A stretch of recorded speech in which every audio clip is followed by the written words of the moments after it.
Alright, this is a video for a fuel pump change on a 2007 to 2014 Chevy Silverado. As you can see, I'm putting it up on ramps here, just give me a little more space to work. And yes, I'm doing it in a gravel driveway, as I have many times. Not the most comfortable, but it's better than... sometimes the dirt is actually better, but the mud is not, in my opinion. Now, that was a plastic shield there that covers the...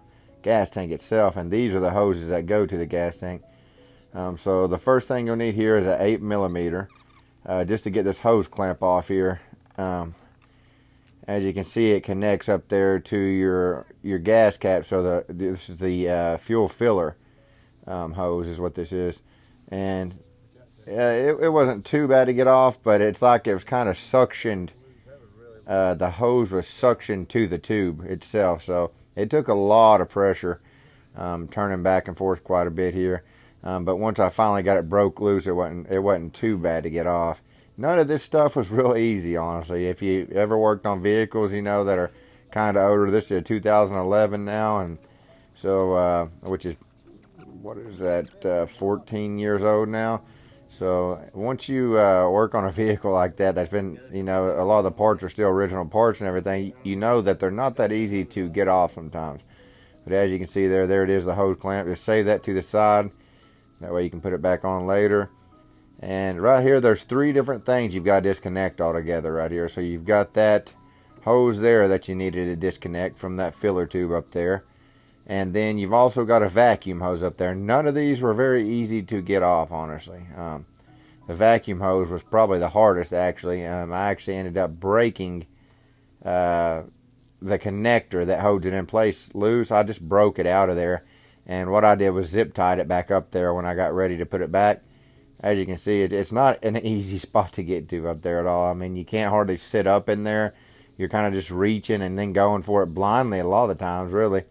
And it's kind of dark in there, so here later I get a light, this new light that I've got that they sent me to try out, a company called Liteband.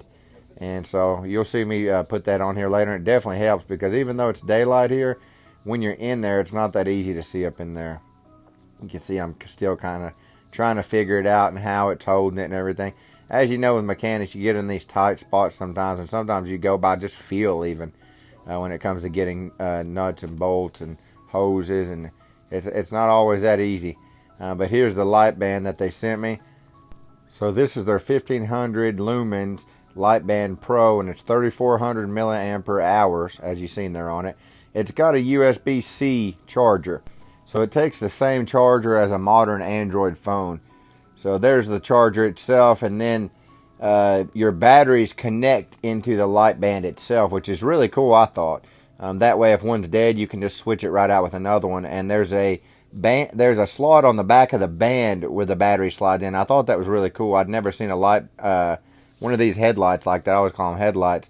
But this is called the Liteband Pro 1500 lumens. I do believe these types of hand-free lights are very handy for numerous things. You know, whether you're working outside, whether you're just walking outside in the morning, whatever it may be, they're very handy. Like even for me in this scenario here, I'm looking up in a spot, even though it's daylight, it's kind of dark in that spot, so this headlight is perfect because I need both of my hands here. So it really came in handy for me when I was trying to get these hoses loose here. This is a really uncomfortable spot to get to, honestly. It's kind of, you're reaching up with one arm and you're having to stretch out. It's just not a very easy spot to get to. And it's definitely not easy to get both hands in there because you just don't have a lot of space, you know.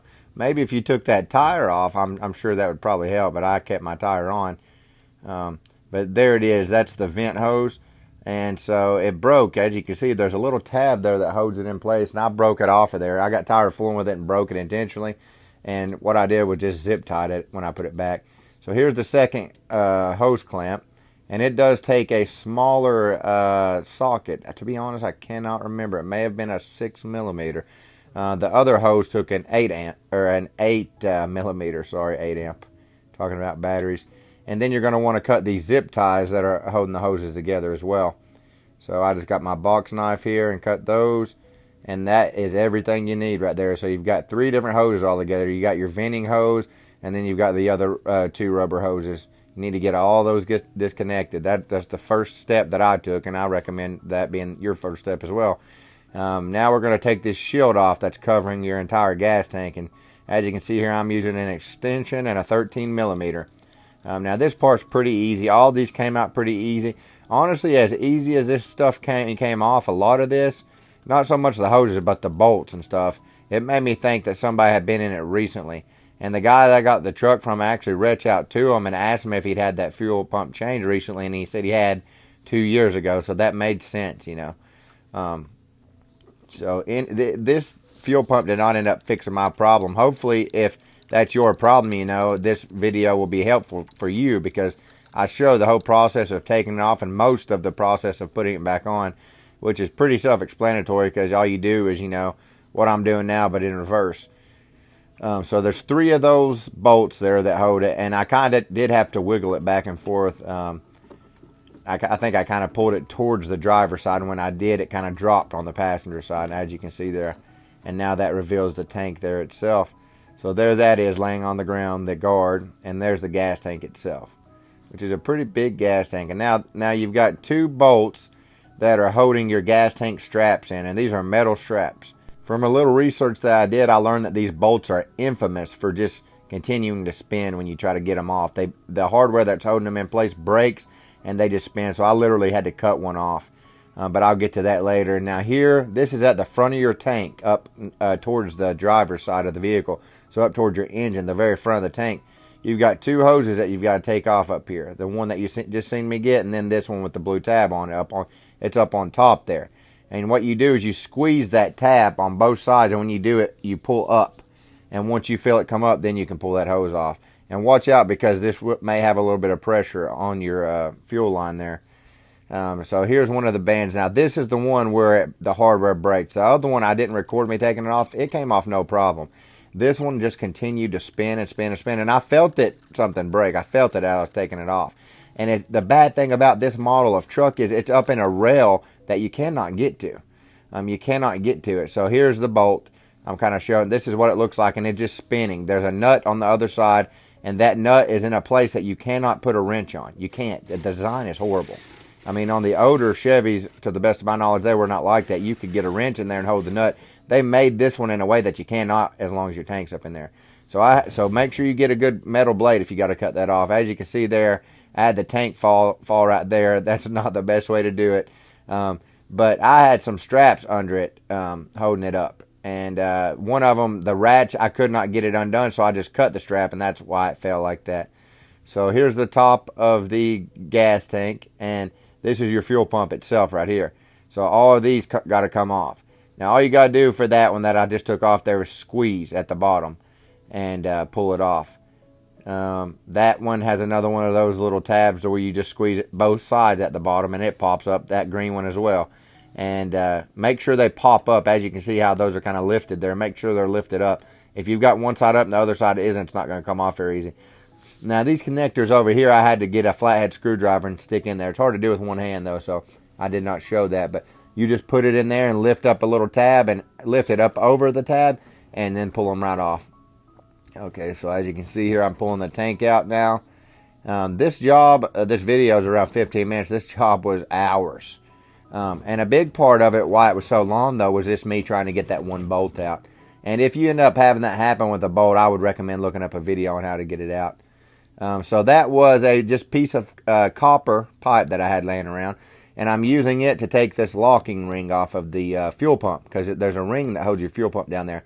And now you got to think, your fuel tank has gas in it, which is very flammable. So if you just use any type of metal here, you can throw sparks.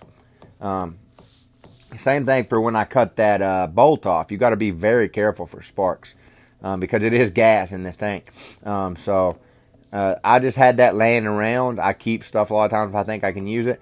And so that's why it worked pretty good. As you can see, the one side of it was so soft it just kind of broke. So I flipped it over and used the other side, which was a lot tougher. So there are little slots in that locking ring that you can use your punch on, you know, to knock the ring off and then to put it back on as well. And so what I'm doing here, just using a broom head to clean all of that rust and dirt off, because you don't want that going down in your tank, obviously. So you can use compressed air as well. I had an air compressor, but I just chose to use that. And as you can see, it comes out pretty easy. Now it will have fuel in it, so watch as you're pulling it out. You'll see me kind of dump some out here a little bit, right there. And you've got your float still down in there. But what I did was try to pull it up as far as I could to where I could actually tilt it and then get a lot of that gas out of there. And once I did that, I went ahead and pulled it on up out the rest of the way. And your float obviously is right there. You've seen the float come out. And now here's my new pump, me unboxing it. So this is my first time seeing it as well, obviously. They sent some gloves and a rag too, which was nice of them, but I didn't end up using either one of those. I'm sure it'd probably be smarter to do that. But, and as you can see, they packaged it very well too. But now from here, it's really not too hard, honestly. Everything is pretty easy from this point. The hardest thing for me, as I said, was that one bolt breaking the way that it did and just spinning. And that's a very horrible problem to deal with if you research it a little bit. You really can't do much more with this model other than cut it. So hopefully that doesn't happen to you. But here the new fuel pump is. So there I am removing the old O-ring, and obviously it comes with a new one of those. So go ahead and set your new O-ring down into place. And once you do that, you've got your float on. So here's the float. And there's only, as I said, there's only one way that this can really go in. So as long as it's pretty self-explanatory. I don't really think you could hardly get that wrong. Just make sure it moves freely and everything, and start with that, as I did there, and then let your pump follow. And obviously the connectors need to be facing the right direction, which is obvious because all your hoses are on the one side of the tank.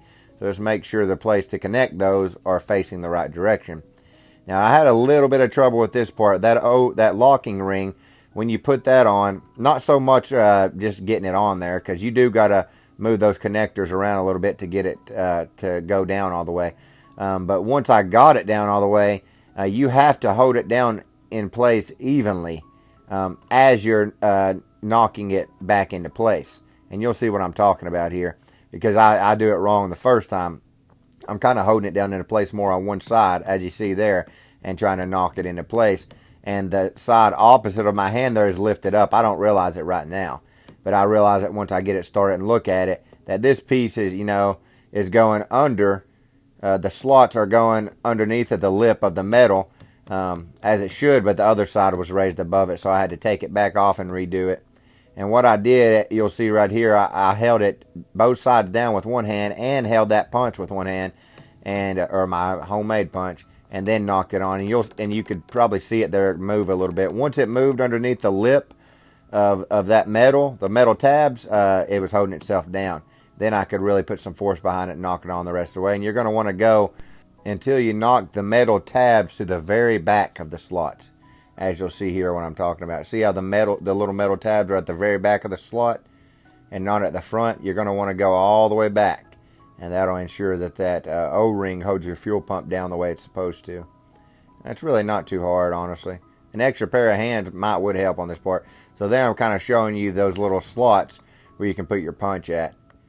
And that thing worked great for me. It didn't create any sparks at all. So brass or copper, either one, is a non-sparking metal. So either one of those would work. Make sure when you put your hoses back on that you push the tabs down, that green and blue tab. You'll hear them click when you do it the correct way. And make sure you got them all the way on too. You obviously don't want one of those shooting off, because if it does, you're going to have to take the whole tank back off and stuff just to put those hoses on right. So it's very important to make sure you put those on right at this point.